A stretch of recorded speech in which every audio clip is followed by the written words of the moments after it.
Kevin, you recently did a financing for Statflo that was a flat round. The valuation stayed the same from the last round. Can you talk a little bit about that? How did that happen? Well, first, the markets are a lot different now than they were about a year ago. We found the multiples you'd be able to get last year. The bar is much higher this year, just by nature of it. And meaning also, like investor expectations are a lot higher? Absolutely, yeah. I'd say the expectations are higher. And also too, for us, the multiples were different. But yet still, like for our company, we're doing 3x growth, year over year, last few years, double-digit monthly growth. All the metrics are great. So you'd expect the valuation to be going up? Absolutely, and I did. But when we realized the market works a bit differently than that, we had to come back down to earth. And the other thing, the reason why we did it was who was at the table, right? It was important to us that we had the right investors come in this round that were part of our early journey, and we didn't want to make it difficult and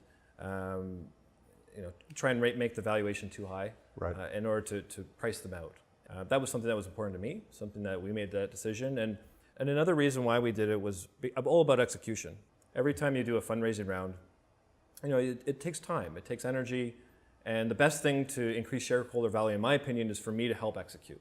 Absolutely. And so that's why we decided. So it can become a big distraction if you keep trying to push for the higher valuation. You can end up in a place where it takes 6 months to do something that you could have done in 1 month. Yeah. And you may not even be successful on the other side of it. Absolutely. How did you think about that trade? Was there quality of the investors, the size of the financing? When we looked at the market and we thought, okay, these are the types of investors we really want to go after. When we actually analyzed who was already at the table, who were already investors in us, we realized there was actually a lot of bench strength there, a lot of trust, and a lot of value that they wanted to create. And when they approached us and said, hey, we'd love to lead your next round, it was the right thing for us to think about, and it was a trade-off. We could have gone out and priced it a certain way, but I think it was important to make sure that we had the right people aligned. We already did that diligence work, and that saves us a lot of headache trying to... A lot of time.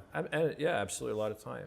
Yeah. How did you decide to focus on the wireless retail environment as the first big market you'd target? My background's marketing, right? So I look at, let's find with a limited group of people, how can you actually, cut through a lot of the noise? And from a marketing perspective, we noticed there was a gap in the wireless market. There are the technologies that were available for a telecom operator. A lot of the time it's Excel spreadsheets. It's very manual work. And you think of e-commerce retailers, they have a lot more modern technology in some cases than the telecom providers. So we saw it as a way of, we can come in, add a lot of value to a group that has a lot of resources and money and a lot of problems too. And it's really messy. And if we can solve that for them, then any other group that we go after is going to be much easier. Other retail environments are a natural next step after you prove the model in the wireless Yeah. industry.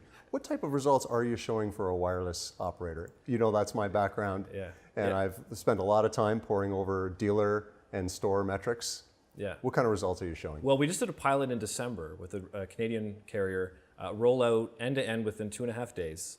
And the first program that we did with them, it resulted in 3.5 additional transactions per store per day, just as a result of our initiative. And how we got there is we realized we can't just provide the software, we have to provide the training. So we do video training, we embed it right into the software, we provide help in helping them understand compensation changes. So it's an end-to-end solution. So it's really a solution around the software to help them roll it out. Are you active in the rollout? Or you leave that with the customer? It depends on them. We find out what type of resources they have and what don't they have. We do find there's a gap, though, in the telecom operators as to how do you initiate a program that's used by 17-year-old retail reps or 18-year-old retail reps. And I feel that's our strength, is we've learned just through practice working with 12 operators, been installed into thousands of stores. Yeah, you've seen a lot of issues. We've seen so many issues, and that becomes now our strength, to be able to say to an operator, this is how you should do it, and here's why, because we've realized the pros and cons of a certain way.